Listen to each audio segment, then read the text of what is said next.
let's bring John in. John, let's talk about the Sillitos. Say it. Dr. John.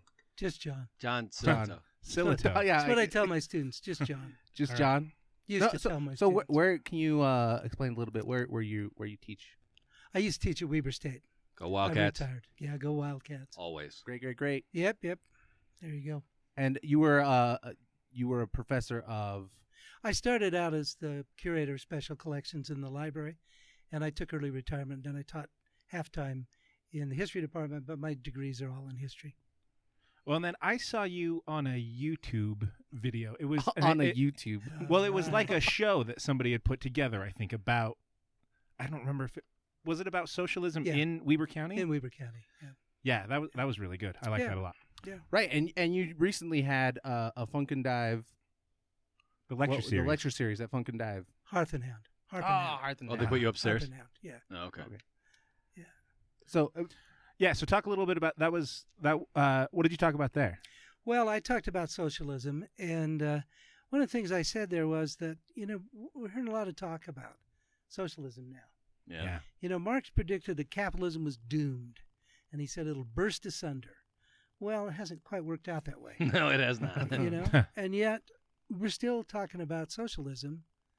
For people my age, much older than you, we're influenced by the Soviet Union experience and people in trench coats and spies and all kinds of that. Uh-huh. But for younger people, I think socialism is something that has some appeal. They don't see it through the same with the same hang-ups we had. Mm-hmm. And people say to me, well, you got to stand up for capitalism. I said, well, really? What capitalism are you going to stand up for? Capitalism that used to employ little kids? Right. The capitalism that made working people work 60 hours a week, 6 days a week? The capitalism that when you got injured, threw you out? I mean, that capitalism? Huh. People say to me, well, I don't want the government telling me what to do. Well, really? I've got in my wallet a Medicare card and a Social Security card. If you have one too, and you don't want the government telling what to do like we did in the 60s and burn them, send them back. Everybody wants what they want, but they don't want what they don't want.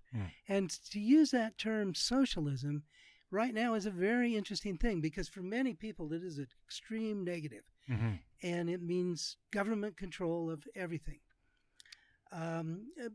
Perhaps the best known, obviously, socialist now is Bernie Sanders. And even Bernie Sanders says, I don't believe in government ownership of the means of production.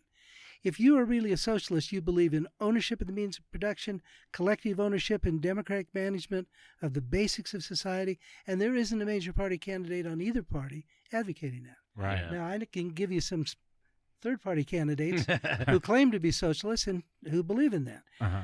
And what's in a name? I'll give you three names: Russell Nelson, Jimmy Swaggart, and the Pope.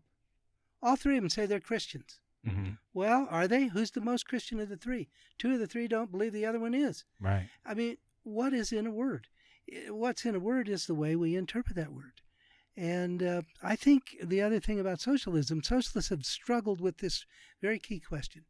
Is socialism a transition to something else, or is socialism a destination? Marx believed it was a transition to something else. Most American socialists believed it was a destination to be arrived at. Socialist Party of the United States, created around 1900, was a significant political force for many years. Had a vast press, hundreds of newspapers, and one had subscribers, nearly 1 million subscribers. Wow. Elected people to office, influenced the reforms and reformers of the day. The Socialist Party was, in many ways, a player in the early part of the 20th century. Again, it is the Russian Revolution that comes along that casts that in a different light. And the 1920s is a tough period of time for people who claim to be socialists. In that period of time, the Socialist Party was the main socialist organization. And the socialists believed in this destination. But they also believed that between capitalism and this destination, there was the importance of what they call their immediate demands. Unemployment insurance, fair labor, minimum wage laws, all kinds of things. But they didn't see that as socialism. They said socialism is when you get over here, government or collective ownership of the means of production, not always government ownership. In fact, rarely would they advocate government. In fact, they mistrusted government in the early part of the 20th century because they believed government was an extension of capitalism. And so the Socialist Party came along and it posited something very different, and for a period of time was somewhat successful. A lot of people whose names you would know were socialists back in the day. Helen Keller, maybe a name you've heard of, Walter Lippmann, Jack London. These are people that believed in that socialist analysis, that socialism was a destination, not a transition. Socialist Party was strong in Utah. Over 100 people between 1900 and 1920 elected to various offices in Utah who said, elect me and I'll overthrow capitalism. Well, they were elected. They couldn't overthrow capitalism, and they didn't. And they became reformers, not radicals. But they ran saying there's something inherently wrong with the capitalist system.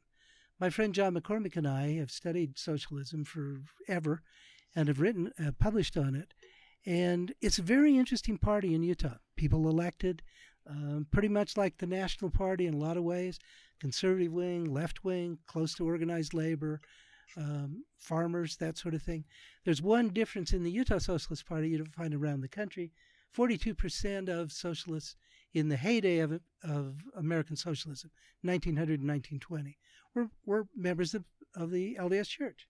Mm-hmm. Many were very active members. That makes sense, yeah. right? I mean, because it's a very socialist organization. Yeah, I mean, a lot of religions are, right? Like, you take care of people. Everybody as a community will take care of everyone else. Yeah, but I mean, this church in particular, though, because of, things like the United Order, that kind of stuff, like, the LDS Church aspires to this kind of socialist utopia.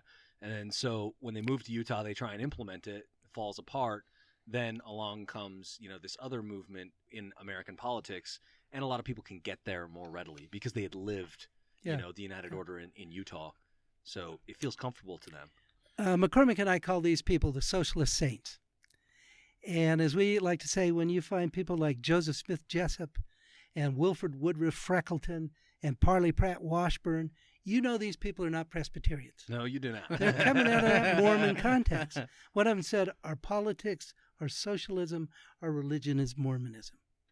Well, that all changed. That all changed after the Russian Revolution and in the 1930s. But the Socialist Party actively was involved in Utah. It's been a long time since it really played a major role, but for a period of time it was. And it was actively involved here in Weber County as well, running people for office, columns in the Morning Examiner every week, socialist columns, building locals of both the Socialist Party and another group called the Socialist Labor Party. And you had people who spent their whole lives in Weber County advocating socialism. Now, many of those people moved away from socialism when Roosevelt was elected, because what Roosevelt did was he implemented those immediate demands. He didn't implement socialism, but he gave those immediate demands: unemployment insurance, workmen's compensation, minimum wage. He advocated those. And when Bernie says he wants to finish Roosevelt's program, I'm in sympathy with that. But socialists in the 1930s in Weber County would have railed on him for not wanting to go to the logical extreme. Right. Let me just take a minute and tell you a little bit about Weber County's radicalism. It's got a long history of it. It goes all the way back to the early part of the 20th century. At one time, they ran what they called labor parties. Why would you vote for your boss? Vote for a fellow worker. But they also supported the Socialist Party here as well. And as I say, they contested in lots of elections. They organized. They had support of organized labor.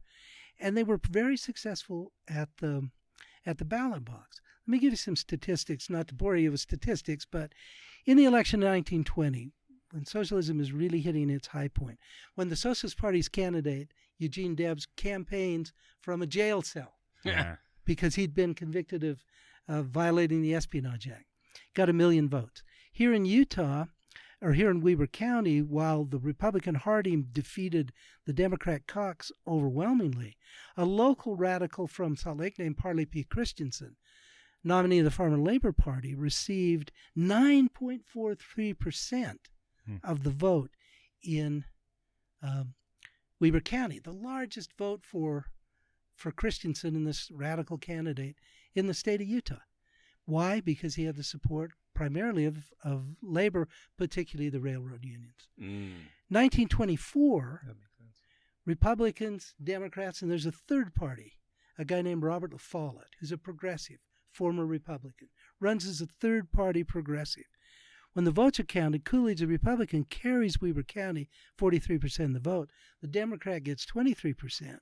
And La Follette, this third-party progressive candidate, here in Weber, holds 33% of the vote in Weber County. The Democrats are the second party in Weber County. By 1928, the Republicans will continue to dominate here in Weber County. And then in 1929, we have something called the Great Depression. Yeah. And that changes things dramatically. And the socialists say, aha, been telling you this for 40 years. Capitalism. Here did this we to are. you, right? Capitalism is going to burst asunder. Here we are. And in the election of 1932, while Roosevelt carries Weber County with 56% of the vote, Hoover less than 40, the socialist candidate gets nearly 5% of the vote in Weber County. People, even with the alternative to Franklin Roosevelt, say, fine, I'm not going to vote for him because he's going to not take me to that destination. I'm going to vote for the socialist candidate, even in Weber County, the Communist Party's candidate. 1932. By 1936, it's a whole different story. Roosevelt received 77% of the vote for president in Weber County. Pretty commanding. Socialists, communists, etc., are just also rans. So sometimes I quote Utah Phillips, the folks in here, who quotes somebody else and says, the most radical thing in the world is the long memory. And that's the thing we don't have. We think the way things are now are the way things have always been. And I think that's what Bernie is trying to say. He's not saying, if you elect me, I'm going to give you the Soviet Union. He's going to say, I'm going to take that welfare state, social democracy, whatever term you want to call it, and take it to its logical conclusion. Free college, Medicare for all. People say, how would you get all those people on Medicare? Every year, a new group of people goes on Medicare. Right. And a new group of people goes off Medicare. Right. It works just like that. Same with Social Security. It could happen. But one wonders if that antipathy to the word is going to be stronger than the possibility of that. Well, were they called, I mean, when the New Deal came out, was it called socialism? Oh, the Republicans said it was socialism. The socialists said, no, it's not. The Republicans said, yes, it is. Roosevelt proposes Social Security. Republicans say, that's socialism. Socialist Party said, no, it's not. Now here we are. When Medicare came 50 years ago, the Republican Party said, oh, no, that will destroy your initiative. That's socialism. No, it isn't. And here we are 50 years later. So is it a surprise that the Republicans criticize the term socialism? Not to me. But when you have Democrats who say, I don't know about this term, Right. then I think you need to think that through. You say, well, you got to stand up for capitalism. Well, show me the capitalism you want me to stand up for. Maybe. Right. Maybe. Well, I need capitalism with a dose of socialism in it. And I feel like that's what young people feel like now. If you were to ask them what socialism was, they would say, well, it's helping out poor people. It's raising the minimum wage. It's giving them health care. Right. And I mean, I don't know if that technically, they are socialist policies, I suppose. But Socialistic, I would say. yeah, right. Yeah, Yeah. great. Yeah. Good point. Yeah. Well, and it's not going to be easy. You know, people say, well, we're going to pay off student debts. Well, people that have paid their student debts off say, wait a minute. I busted my butt for 15 years to pay it off. Now you're going to find somebody and pay off their debt. You're going to allow somebody free tuition. I struggled to pay tuition. So it's not going to be an easy transition. I think socialists say, look, here's what we want. We want an egalitarian society. We want a society where everybody has the same opportunity to succeed. And we don't want the government to build it. We want to do that ourselves. We want to build it from the ground up. And when you look at every social movement, including the New Deal, it came from the ground up. Abolitionism, populism, gay rights, feminism, all came from the ground up, not from the top down. And so whatever the Democrats do in 2020, and Lord only knows what that might be, you know, I think some of these ideas, I think Bernie Sanders has pushed the debate to the left. Whether he'll be positioned to be elected or nominated and elected? Who knows? And if he is nominated, will the Republicans run against him as if he's Joseph Stalin? Yeah, Oh, you they bet will. they will. They Oh, will. yeah. Yeah. But Trump tried to take a page out of Sanders' book in 16, and took a lot of the policies that Sanders espoused in the primary and said, "Oh, I'm going to do that. I'm going to give you Right. better health care that's cheaper, blah, all these things, right?" And then he turned around and didn't do them. And so that's why I think that, especially in the Rust Belt, like people are primed and ready for those kinds of populist economics and policies. And that, Trump is going to say things, but this time people won't believe him. And that as long as the Democrats nominate somebody who is going to espouse those policies again as the party's nominee, they're going to crush Trump in the Rust Belt. Sanders got, what was the vote, John, in 16 in the primary between Sanders and Clinton? In Weber, in Sanders Weber was County. like 80%. Yeah. Wow. I volunteered that night, and it was crazy. And that the vast majority of folks were voting Sanders. Yeah. And so it's sort of like a bit of a revival, John, in a way of what you've talked about here, where it's like folks are looking for that kind of thing in Weber County. So, quick question. Sure. All right. I was watching Clue the other day. Oh, classic. show. Classic Yes. movie. Tim Curry's the and man. Tim Curry is the man. It's set in the 40s, and they're talking about blackmail, and he does this thing where his wife was Communism a is a red herring? a socialist, Oh, yeah. and that's why yeah. he was getting blackmailed. But it was such a bad thing, right, in the 40s. But so where we're here now, do the Democrats then, should they be embracing this term, or do they rebrand the term, or like what's the answer there? Like, how do we move forward with this and roll with it? Well, that's a great question. If I knew the answer, I'd be on Meet the Press. Okay. Yes. I don't know. In your opinion. In my I guess. opinion. I don't know what the answer is. I don't know how you rebrand it in a way. On the other hand, what you said just a minute ago, younger people do not see this through the same lens that older people do. So do they even have to rebrand it then? Well, I don't know. Like I say, what is it? It is what people say it is. If you want to say this is what it is and people agree, okay. Sometimes people say, why don't you just call it social democracy like they have in Scandinavia? That may be a way to do it. I'm curious if you think is there more of a trust or affinity for the wealthy class these days than there was, say, 50, 60 years ago? Or is that just my perception of looking around me? Do you think we trust them now more? Oh, man. I think people, sort of like Colby was saying, they're more on board with the socialist policy if it's a rich guy telling them we're going to do it in a way, Right. Oh, I see. Well, let me tell you a story about one of my favorite Democrats, Ted Wilson. Ted told me one time that West Valley is full of people who look up on the East Bench and vote Republican because they think someday they're going to live up there. Yeah. And people Oh, have been man. voting against their Yeah. self-interest for a long, long time. Yeah. And people are told that to be wealthy is a good thing. Well, maybe so. I mean, I wouldn't know. But there's nothing in and of itself bad about that. Okay, let's accept that. The nature of economic inequality in America hasn't changed in 100 years. Despite all of the socialism, welfare state, Roosevelt, whatever you want to call it, it's still 10% of the economy, and within that 10%, 1% that own 90% of the wealth. That's not new? No, that's not new at all. I mean, you see the wage gap growing, Yeah. like starting in the 80s, and they say it's getting a lot bigger. Yeah. But Yeah. well, I guess you're talking like Depression time. There was obviously a giant. I'm saying to you, at any juncture in American history, 10%, whether it was in the teens, the 20s, the Depression, post-war, or today, 10% has owned 90% of the wealth. And the socialists criticized that, and they said because they don't only own 10% of the wealth, they or 90% of the wealth, they own 90% of the political power. Mm-hmm. And they said, you got to break that up Yeah. because people will do what's mostly in their economic best interest. Right. You know, If you're rational, yeah. If you're rational. If people say, economics says if people are making rational decisions, they'll vote their paycheck, right?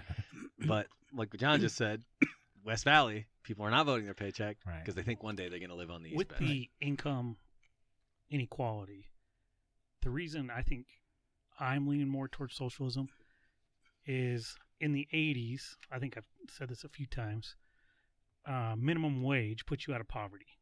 Now 65% of jobs put you in poverty in the United States. Yeah.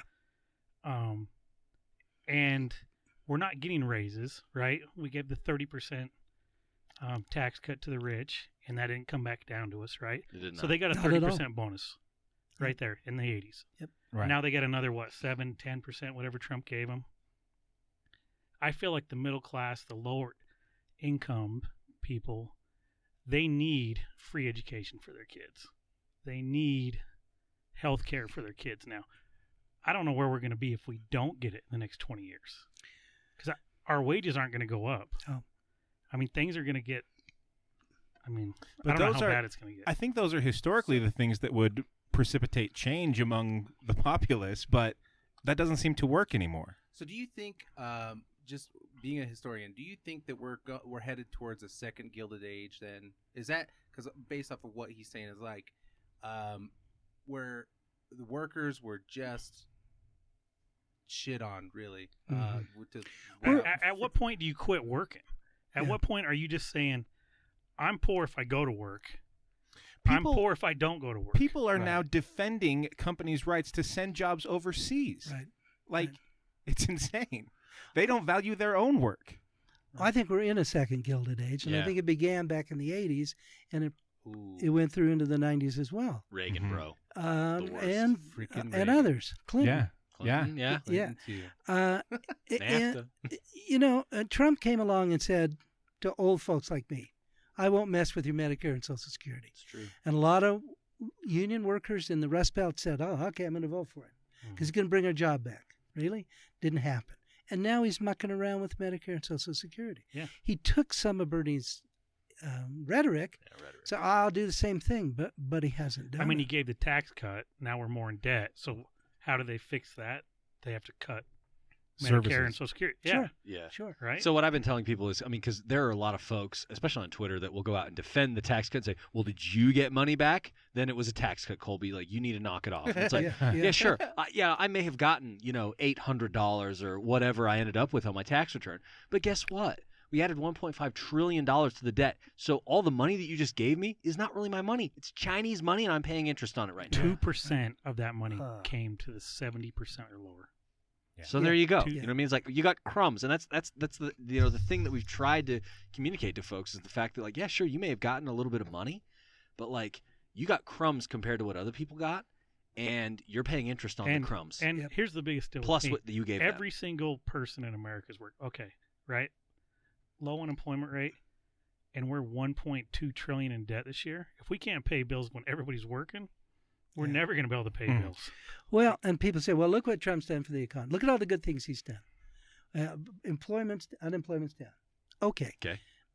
Get in an Uber. Okay. Right. Take an Uber. You ever found an Uber driver that's just an Uber driver? No. Right. No. They're working two jobs. Right, Most Americans are working two jobs. The- How does that count in unemployment?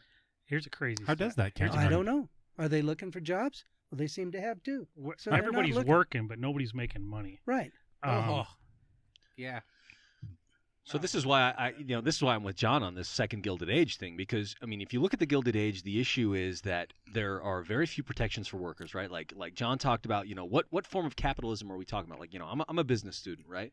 I get it. But, if you look back to the Gilded Age, the way that you made money was like, well, I don't have to give you sick time off, or I don't have to pay Yeah. workman's comp, or Yeah. I can pay this kid pennies and get him in here and whatever, right? Like I can make you do the thing because you need my money, and I will do that, right? I don't have to invest in these protections for workers. And then, like John says, the 1930s come around, Franklin Delano Roosevelt says, no, man, like you have to do right by these people. And organized labor are the ones that makes those things happen. They push for those kinds of reforms. It's like sort of grassroots movement, right? Yep. But then what you see is the 80s, tail on, and you into the 90s, and now into the late 2000s and later, workers' rights continue to go down, down, down. What happens? Like John said, you used to be able to work in a taxi, and you worked in a union, and there were all these protections. Well, no, innovation.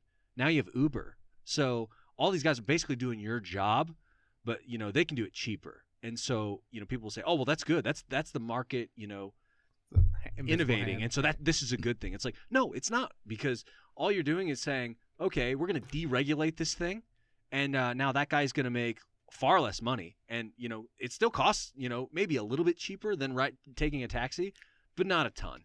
Like, be honest, guys. Like, if you're taking an Uber at peak time, is it cheaper than taking a taxi? Absolutely not. And all you're doing is you're shifting that dollar away from the taxi driver, who is a part of this system. You're shifting that over to a guy that is just driving his car, and he's making a little bit of that money, but the vast majority of that money is going where? Somewhere else. Yeah. And so, is it really innovation? Is it? No. The gig economy is a farce, and it is not good for working people. Part of my family comes from Carbon County, where they were coal miners. Yeah. And they all said the same thing. I just want to get out of the mines. But they said, we got to have unions to take care of us while we're still working in those mines. What are we interested in? Hours, wages, and working conditions. And the other thing, the fourth thing for my family in Carbon County, when they were joining the UMW and other unions, death benefits. Because what happens if a big rock falls on you, die? Yeah. In capitalism in 1910 in Carbon County. Tough. The answer is nothing. Tough. Yeah, you get nothing. Come get the body. Right. You're gumming up the works here. Right. Get this crap out of here. But the union said, we'll take care of you here and in the world to come. And when Roosevelt comes in, unions go into the ascendancy. And the middle class that I assume all of us are part of comes as a result of the union movement. Of organized labor makes that middle class, because they want it. Just like my family said, I'd much rather do something than mine coal. It's dangerous work, and I don't want my kid to do it. Mm-hmm. Workers get that their slice of the middle class, and they build a strong middle class, and then they get kind of conservative. They say, "Oh, okay, I got mine. I got my slice of the pie. Yeah. I got a house. I got a boat. I got a cabin. And all this talk about." Oh, and I worked hard for it. Yeah. Just like those people who don't want to cancel student debt. I don't want anybody else to get Yeah. And now I don't want to. Yeah. They got to work just as hard as me. Yeah. Not all of them. Not all of them, obviously, but a lot of them. Right. And along comes Donald Trump, and he reinforces that. Going to bring coal mining jobs back. It's not going to happen. Yeah, it's not going to happen. No, it's not going to happen. So, why would you want to? So earlier when you were talking about owning, sort of that word, that term socialism, you talked about, should you reframe or should you just own it? To me, when we were talking about that, the thing that came to my mind was, well, it depends on who shows up to vote. Because it's clear that millennials are fine. The Economist did a whole issue on millennial socialism. And they talked about, millennials don't understand this, but they kind of get this. One of the big things with millennials is the fact that, the triple bottom line, right? You guys know what the triple bottom line is? People, planet, profit, right? Companies should exist to, obviously make money, take care of their people, and take care of the planet, right? That's the thing that you should do as a responsible business. Millennials buy into that, and so that's why you see this change in the market where all these companies say, oh yeah, we give our money to this, and we're a B Corp or whatever. Green. Right? Yeah. That's all an answer to market tastes from millennials. So they want this. Like they're fine with that term. But if millennials don't show up to vote, and boomers show up to vote, well, they hate socialism. They grew up in the Red Scare. They understand that, right? So if they're the ones that show up, then no, you don't want to own that term. Yeah. So and right now, millennials in 2020 will be the largest voting bloc in this country. So if they don't show up, then it really depends on how you want to talk about it. All your work of owning the term socialism won't matter, because if millennials aren't voting and they stay home, boomers are, it's going to backfire on you. Right. Yeah. Because boomers are going to go vote for Trump, and you know it. Yeah. Especially in Utah. You know it. The largest socialist organization in the United States today is called the Democratic Socialists of America, and it comes out of the 60s. It's an organization builds a coalition and is very, very successful, mostly because they've been tied with Bernie, although right now they're kind of mad at Bernie. But they're posed that question. If so many people misunderstand socialism, why do you continue to use the word? And this is their answer. First, we call ourselves socialists because we are proud of what we are. Second, no matter what we call ourselves, conservatives will use it against us. Anti-socialism has been repeatedly used to attack reforms that shift power to working class people. And finally, they say, we call ourselves socialists to remind everyone that we have a vision of a better world, an egalitarian society. Is it going to be easily achieved? No, not at all. And there's going to be opposition to it? Yeah. But in some ways, maybe the thing to do is to own it. And I have friends say to me, Democrats nominate somebody who calls himself a socialist, you're guaranteeing Donald Trump a second term. I can't imagine a more horrible prospect. Yeah. So I don't know. Right. Well, I was wondering, when you were talking about people who see socialism as a destination versus a transition. Yeah. Do the people who saw it as a transition ever try different words? I mean, did they No. use socialistic, or they just? I mean, they didn't care about the baggage or whatever, right? Most of them that saw it as a transition were Marxist communists who believed strongly in the Marxist-Leninist model. And, you know, Communist Party was not as strong in America as Socialist Party was, but it was here and it existed. And when the corruption of the Soviet Union was exposed in the mid-50s, it destroyed that movement. And a lot of honest, well-meaning people who had played major roles in civil rights and women's rights and elsewhere were absolutely devastated by that, and they had clung so hard to that label. Why has capitalism not been 2008, right? Why have people not done the same thing? I don't know. I wish we had the answer to Capitalism has good marketers. that. They have good marketers. And The yacht, I guess it's like the yachts and the idea that maybe you're going to get like the big, huge mansions, and I guess having all this wealth. But Right. well, and They own the media. Well, there's that part of it. And the no, the irony, that's the lizard people. and the irony was that people were saying to folks, you got a part in capitalism because you got so much of your money invested in your 401ks and stuff, and all of a sudden it was gone. Mm-hmm. Yeah. And yet people didn't really significantly question that. And here we are. Right. More questions than answers, eh? What, is there any local events, groups that we can join? Probably the best one is the Utah DSA. If you're so inclined to support those kind of politics, I'm not a member of DSA, but you can find them on Facebook. I'm not a member of Facebook either. Smart. But you can find them one place or another. It's an interesting group. It's very electoral. I'm sure they're making inroads within the local Democratic Party. They did nationally. You look at all the people that were elected last time, AOC and others, members of DSA. A lot of acronyms here. I was going to say, because of those people, I've kind of had the impression that democratic socialism is kind of a new branding. But it's been around since the 60s. Has it always been around to sort of be a socialism light kind of thing? Or to be we're socialist, not communist kind of thing? Part of the problem was socialists got as conservative on some things as some other people did. And really, DSA comes because the Socialist Party was trying to make a socialist pitch to support Richard Nixon. Oh, I see. And younger socialists said, What? we're out of here. Yeah. And supported, frankly, the war in Vietnam, as did organized labor. A lot of things changed in that period of time, and we're still trying to figure that out. I got to look into that. I didn't know the socialists were supporting Nixon. I think we all have some homework. Look into the Gilded Age. Oh, I know about the Gilded Age, man. I know all about that. Because the second Gilded Age is going on now. But thank you, Doctor. Thank you. Just John. John. Thank you, John, for coming out and talking to us about socialism today.